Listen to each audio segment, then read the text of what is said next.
পূর্ব বর্ধমান জেলার ভাতারের বিভিন্ন গ্রাম থেকে প্রায় 250 জন সিপিআইএম ও বিজেপি ছেড়ে তৃণমূলে যোগদান করল।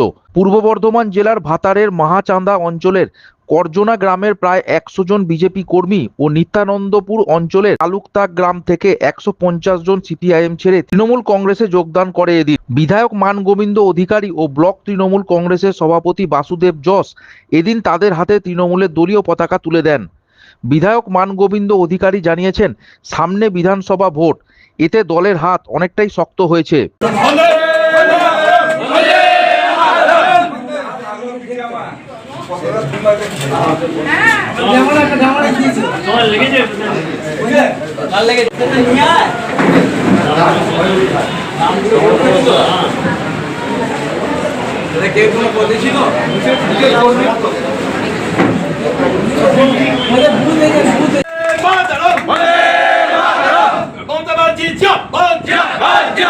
সেনাপতি অভিষেক বন্দ্যোপাধ্যায় কাজের মানুষ বঙ্গবন্ধুর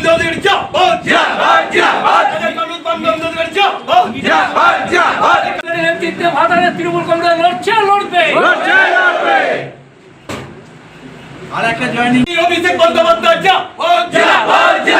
কাজের মানুষ উন্নয়নের জন্য আবার আমরা ফিরে এসেছি এবং দিদির খুব উন্নয়ন গতি খুব দ্রুত উন্নয়ন রাস্তায় দাঁড়িয়ে আছে। তার জন্য আমরা কোন দল থেকে এলেন আপনারা? আমরা তার থেকে সিপিএম থেকে কতজন?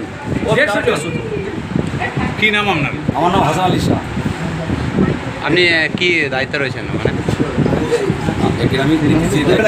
মানে সিপিএমকে যা সমর্থন করেছে না না না সিপিএমকে সমর্থন দিয়েছি।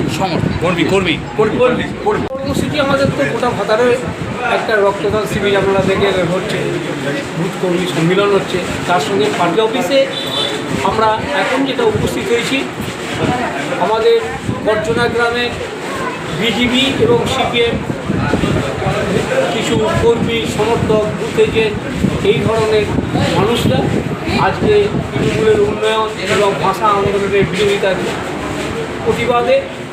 প্রতিবাদে আজকে তারা তৃণমূল কংগ্রেসে যোগদান করে। আর কোন অঞ্চল থেকে? আর নিত্যানন্দপুর অঞ্চলের আপনারা জানেন তালুকতাক গত পঞ্চায়েত নির্বাচনে সিপিএম জিতেছিল, সেখানে আমাদেরই একটা মজবুত সংগঠন ছিল, তারা তাদের ভুল বুঝতে পেরেছে এবং পুরনো যারা সিপিএম করতো তারাও বুঝতে পেরেছে। ফলে আজকে এই ভাতারগুলোকেই সিপিএমের সম্মেলন হচ্ছে।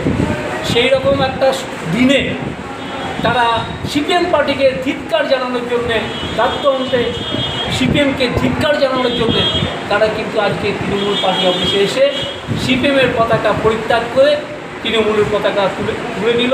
মমতা ব্যানার্জি উন্নয়ন, ভাতারের বিধায়কের ভাতার চালানোর যে দক্ষতা তার উপর প্রসারে